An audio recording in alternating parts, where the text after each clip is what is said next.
8. The cost of living. When I was getting ready to write this book, I spent a good deal of time going through photo albums, reminiscing with Maya, and unpacking old boxes, including things my mother had saved. It's been a blessing. I've had the chance to sit with good memories that don't always make it to the front of my mind. When we were growing up, our mother always made chiles rellenos around Christmas. After she died, I wanted so badly to find the recipe. I searched everywhere I could, including online, but nothing matched my mother's version. I felt so defeated, as though I'd lost more than just the flavor of her cooking. And then when I was digging through my cookbooks, I found a notebook. And as soon as I opened it, the recipe fell right out of the pages and onto the floor. I was transported just by reading my mother's handwriting. It was like she was there with me, still responding to my needs. I also found a couple of potholders that Maya and I had woven on plastic looms. Any reader who grew up in the 1970s probably knows just what I mean. Our mother made sure our hands were never idle, especially in front of the television. That's where I perfected my crochet shell stitch. Our mother loved to talk with her hands, and she was always using her hands to cook, to clean, to comfort. She was always busy. Work itself was something to value, hard work especially, and she made sure that we, her daughters, internalized that message and the importance of working with purpose. She also showed us in so many ways how much she valued all work, not just her own. If something good would happen at the lab, my mother would come home with flowers for our babysitter. I wouldn't have been able to do what I did if you didn't do what you do, she would say. Thank you for everything. If she saw the dignity in the work that society requires to function, she believed that everyone deserves respect for the work they do, and that hard effort should be rewarded and honored. I'd hear the same thing at Rainbow Sign, where speakers would talk about Dr. King's Poor People's Campaign, about his belief that all labor has dignity and his effort to make it so. As part of that effort, Dr. King had gone to Memphis in 1968 to join black sanitation workers in their fight for basic decency. Day in and day out, these workers rode the trucks that hauled away the city's garbage. The city didn't provide uniforms. Instead, workers were forced to befoul their own clothes on the job. They worked long hours without water to drink or a place to wash their hands. Most of the tubs had holes in them, one sanitation worker recounted, garbage leaking all over. He described how, when the workers got home in the evening, they'd remove their shoes and close the door and maggots would fall out. For this hard, indispensable work, they received little more than minimum wage. They didn't get overtime pay. They had no sick leave. If they were injured at work and needed time to mend, as happened often, they were likely to be fired. And if bad weather made trash collection impossible, they were sent home without pay. Many needed government assistance to feed their families. When the city refused to compensate the families of 2 sanitation workers who were crushed to death by their trash compactor, it became too much for the others to bear. With great courage, 1,300 Memphis sanitation workers went on strike, demanding safer conditions, better pay and benefits, and recognition of their uniform. Recognition of the union. They were on strike for their families, for their children, and for themselves. It was above all else a battle for dignity. The signs they held in marches said simply, "I am a man." When King arrived at Bishop Charles Mason Temple in Memphis on March 18, 1968, a crowd of 25,000 people had gathered to hear him speak. So often we overlook the work and the significance of those who are not in professional jobs, of those who are not in the so-called big jobs, he said. But let me say to you tonight that whenever you are engaged in work that serves humanity and is for the building of humanity, it has dignity and it has worth. We are tired, King said to the audience in Memphis. We are tired of our children having to attend overcrowded, inferior, quality-less schools. We are tired of having to live in dilapidated, substandard housing conditions. We are tired of walking the streets in search of jobs that do not exist, of working our hands off and laboring every day and not even making a wage adequate to get the basic necessities of life. 16 days later, King returned to Memphis to march on behalf of the strikers, speaking again at Bishop Charles Mason Temple, where he declared, "I've been to the mountaintop." The next evening, April 4th, 1968, he was killed by an assassin. 2 months after that, on June 5th, Robert F. Kennedy was murdered as well. The nation's clearest voices and strongest leaders in the fight for economic justice have been suddenly, irrevocably silenced. That was half a century ago. In some ways, we have come so far since then, and in others, we have barely budged. I remind people that when you adjust for inflation, the federal minimum wage is actually lower now than when Dr. King spoke of starvation wages in 1968. What does that say about how our country values the sanctity and dignity of work? Americans are a hard-working bunch. We pride ourselves on our work ethic, and for generations, most of us have been raised to believe that there are a few things more honorable than putting in an honest day's work to take care of our family. We grew up trusting that when we worked hard and did well, we would be rewarded for our effort. But the effort is, for most Americans, it hasn't been that way for an awfully long time. Whenever there is a major push to pressure Congress into doing the right thing, activists and elected leaders implore the American people to call and write their representatives. These days, the phone lines are overwhelmed by Americans engaged in an extraordinary thing, exercising democracy. And in a number of cases, it has really mattered. I believe the repeal of the Affordable Care Act failed in 2017 because congressional Republicans had taken a nonpartisan issue, access to affordable health care, and made it a partisan one, and people just weren't having it. It activated and energized folks to fight back, and because of the pressure they put on key senators, the people prevailed. That means that millions of people still have health coverage because individual Americans picked up the phone and wrote letters. For me, reading these letters isn't just about understanding where people stand on major policy issues. It's about understanding that what their lives are like, both the joys and the fears. When people write to me as often as a last resort, they're struggling and in trouble, but nothing else they've tried has worked, and so they turn to me and share with me the things that have upended their lives. Dear Senator Harris, my husband and I work full-time jobs, yet we still struggle every week to make ends meet. I get full health care coverage for my 2-year-old son, for which I thank God every day, but can't figure out why my husband and I can't get full coverage either. We can't get help with daycare because we make too much money, but yet we can't even afford to pay $50 a month for daycare, so we depend on family, but they have their own problems. So there have been many occasions when we lose money because we can't get a babysitter for us to go to work. I'm begging with my life that this needs to change. Please, for the love of God, help. This is just not okay. I'm confused, angry, frustrated, and I feel so betrayed by a government. I don't ever ask for help unless I need it, and I seriously need it. Every letter stands on its own, but together they tell the same story. It's a story of Americans trapped in the cost of living crisis, where everything from housing and healthcare to childcare and education is way more expensive than it used to be, while wages remain as low as they've been for decades. The letters I receive consistently tell the story of the hollowing out of the middle class and of an economic life defined by intense struggle. When I wake up in the middle of the night with a thought on my mind, I remind myself that in countless households across the country, someone else is wide awake too, millions of someone else's. And I imagine that the majority of them are asking themselves questions about their greatest fears. Am I going to be able to provide a good life for my children? What if I can never make ends meet? How will I get through the month? The American people have not given up on the American dream. I know this to be true, but when you can't sleep at night, how can you dream? How can you dream when, on average, a year of child care for a baby or toddler is more expensive than a year of in-state public college tuition? How can you dream when the cost of higher education has gone up more than 3 times faster in wages since I was in school in the 80s? How can you dream when you are drowning in student loan debt? How can you dream if you make minimum wage and work 40 hours a week, knowing that in 99% of U.S. countries, you can't afford the market rate rent on the average one-bedroom apartment? Market rate rent on the average one-bedroom apartment. How can you dream when your pay barely budges no matter how hard you work, while everything else keeps getting so much more expensive? How can you dream when your son is sick but you can't afford your copay or deductible? A middle-class life isn't what it used to be, and right now it isn't what it's supposed to be. Being middle-class ought to mean having financial security and stability. But how is that possible when the cost of living is so high that you live one setback away from catastrophe? An injury, an illness. Nobody expects life to be easy, but it's not supposed to be a life-altering crisis when your car's transmission fails. And yet for so many it is. One setback and the savings account gets emptied. Another and the retirement account goes too. Soon you're carrying a bigger balance on your credit card than you know is safe. But what choice do you have? You have to get the car fixed if you're going to keep your job. There's rent and a mortgage to pay. According to one survey, 57% of Americans don't have enough cash to cover $500 unexpected expense. That's one of the reasons I've introduced the Lift the Middle Class Tax Act in the U.S. Senate, a bill that creates a major new middle class tax credit that would provide eligible families up to $6,000 a year, the equivalent of $500 a month. Families would be able to receive the credit as a monthly stipend rather than wait for a refund the following year. It's a different kind of safety net, one that prevents hardworking people from falling out of the middle class or gives them a fair shot at attaining it for their families. This is the kind of tax relief we can provide when we stop giving endless taxes to corporations and the wealthy.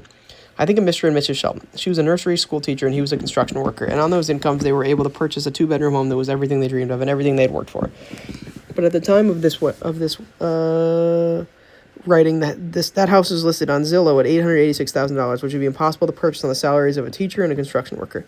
I recognize that California has become extraordinarily expensive, but this is a problem in major metropolitan areas all across the country. According to a 2018 analysis by Redfin, in cities like Denver and Phoenix, less than 1% of the homes on the market were affordable on the average teacher salary. In rural areas, housing affordability issues aren't as severe, but communities have been devastated by a lack of jobs. According to a recent report, only 3% of job growth in the 21st century has come from rural areas.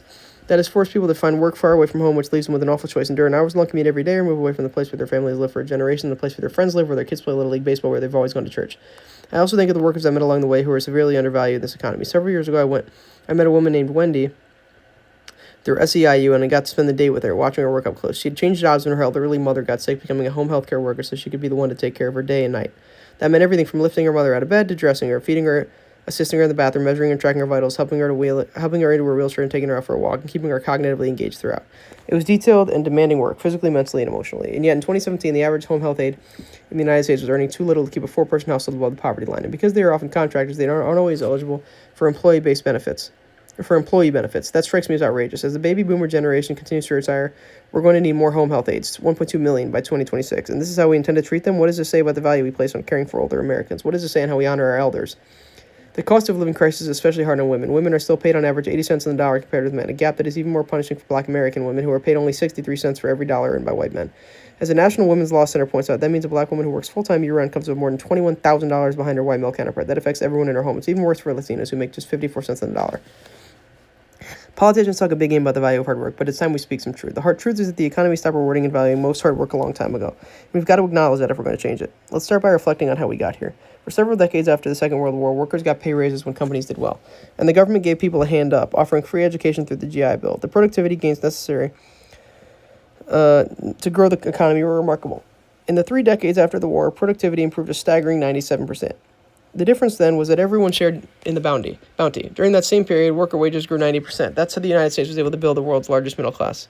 But in the 1970s and 80s, corporate America decided to go its own way. Instead of spending their earnings on workers, the corporations decided that their only real obligation was to their shareholders. From big business's perspective, it was those who owned a piece of the company who deserved the lion's share of the riches, not the people who made the company run. So while productivity improved 74% between 1973 and 2013, worker compensation rose just 9%. In the 1980s, President Reagan made that idea core to the Republican Party's view of economics. Cut tax for corporations, cut tax for shareholders, oppose minimum wage increases, oppose the very idea of a minimum wage, dismantle organized labor, the most powerful force fighting for workers in Washington, roll back government and oversight. Ignore the collateral damage. This was the ushering in of a new era of selfishness and greed, and it was frighteningly effective. Corporate profits have soared, but American workers haven't gotten a meaningful raise in 40 years. And yet there is no shame, it seems, in CEOs making more than 300 times the wage of their average worker. The goal of economic growth has to be to grow the pie. But if all that's left for workers are the crumbs, what kind of economy are we really building?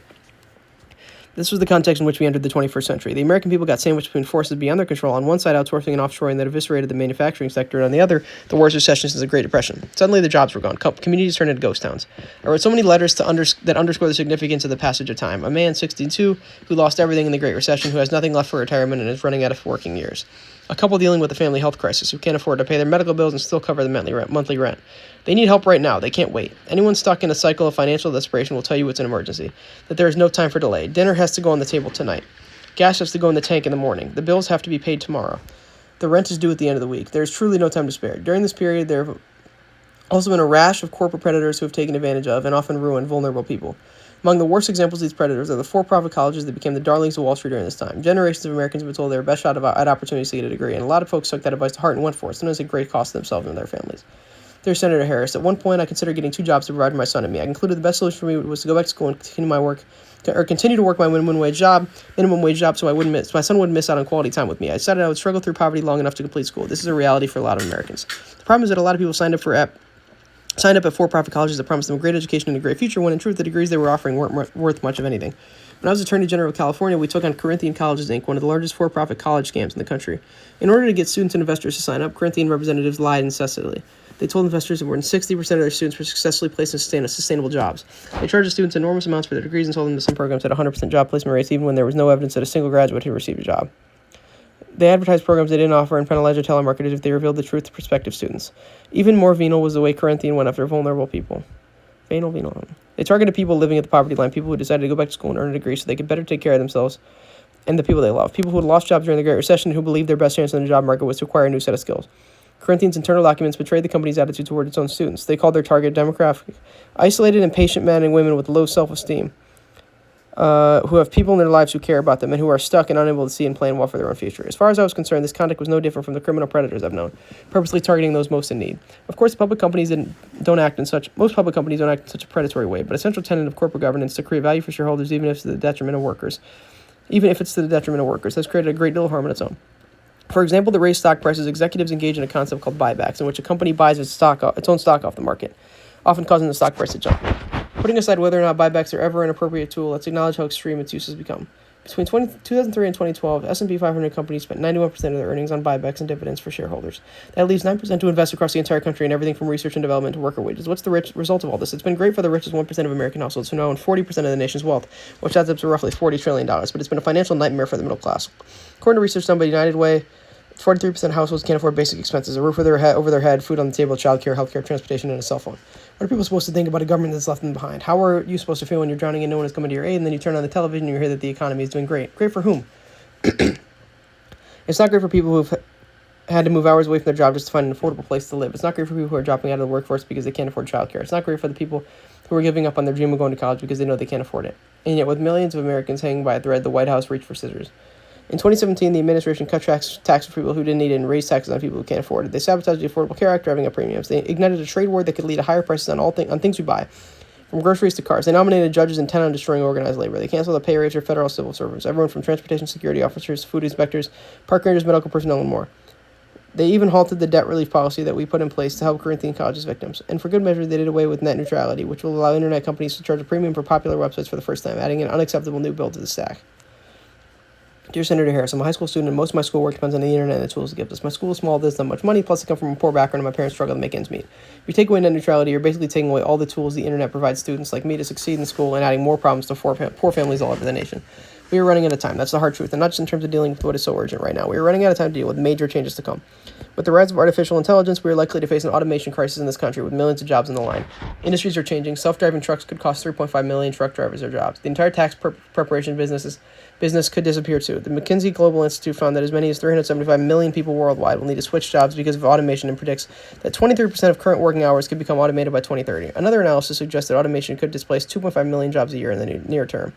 We've seen already the cost of displacement, but nothing has yet prepared us for what is to come. We will also have to cope with the realities of climate change, which is as much an economic crisis as it is an environmental one. In 2017, extreme weather events in America, things like hurricanes, tornadoes, droughts, and floods, killed more than 362 people, displaced more than 1 million, and caused more than $300 billion in damage. Experts predict that over time, things will get much worse. The economic toll will follow, hitting states in the South and the lower Midwest the hardest. After Hurricane Harvey hit the Gulf Coast in 2017, a study found that in Houston, three of every 10 affected residents fell behind on their rent or mortgage. 25% had trouble paying for meals. Climate change imperils industries, too. Temperature and current changes in the oceans are already hurting the fishing industry. The agriculture industry faces dangers on multiple fronts. A rise in invasive species, pests, fungus, and disease, changing weather patterns that will lower yields, and the constant fear of drought. Put bluntly, we have work to do. Hard work, indispensable work. We have everything we need, all the raw ingredients to build an economy for the 21st century that is fair and sturdy. An economy that rewards the work of those who sustain it. But we have to hurry, and we will have to be willing to speak truth. We need to acknowledge that the jobs of the future are going to require people to earn an education after high school, whether that's certification or a university degree. This isn't optional anymore. If we want to be true to the principle that all Americans deserve access to public education, then we can't stop funding it after high school. We need to invest in our workforce now and in the future, and that means we're going to have to invest in more post-high school education too. It means, among other things, that we have to make debt-free college a reality. Let's speak truth about housing affordability. We can't have a functioning society if people can't afford to live in it. The housing crisis is not something we can just shrug off as if it is a fact of nature. We've got to make a major effort, from changing zoning laws to encourage new and affordable housing to giving relief to people who are struggling right now to pay their rent. For starters, I introduced a Senate bill that would give overburdened renters some relief. If someone is paying more than 30% of their income in rent and utilities, they would receive a new refundable tax credit to help defray their housing costs. But there's much more to do. Let's speak truth about childcare. If we don't find a way to make it affordable, we're not only subjugating people in financial crisis, we're also making it harder for women to stay in the workforce when they want to. This is one of the systemic barriers to women's growth and success in the workplace. We need to tear it down. And let's speak truth about what we have to build up. To put people to work in well-paid jobs and to prevent our economy from lagging, we should be investing in rebuilding our nation's infrastructure. We have roads and bridges that need building and upgrading. We have broadband internet infrastructure to build in rural areas that still lack it. We have new wind farms and transmission lines that need installing. We have airports that need modernizing and subways in dire need of repair. If not for ourselves, shouldn't we at least do this work for our children and grandchildren? Let's also speak truth about organized labor, which has been systemically dismantled by the Republican Party. Less than 7% of the private workforce is represented by unions today, and the 2018 Supreme Court ruling is likely to decimate public sector union membership as well. Many people have already written the obituary for the labor movement, but we can't accept that. Unions are the ones lobbying in Washington exclusively on behalf of the workers. They are the only ones who have given the power to the people in the workplace. In the midst of a Republican effort to hollow out the middle class, it is the unions that have successfully compelled management to pay better wages and provide better benefits. We need a rebirth of organized labor in America. Let's speak one final truth. Big corporations and the richest people in the richest country in the world can afford to pay their fair share of taxes so that we can fix the economy. It's necessary, it's moral, and it's wise. Facts.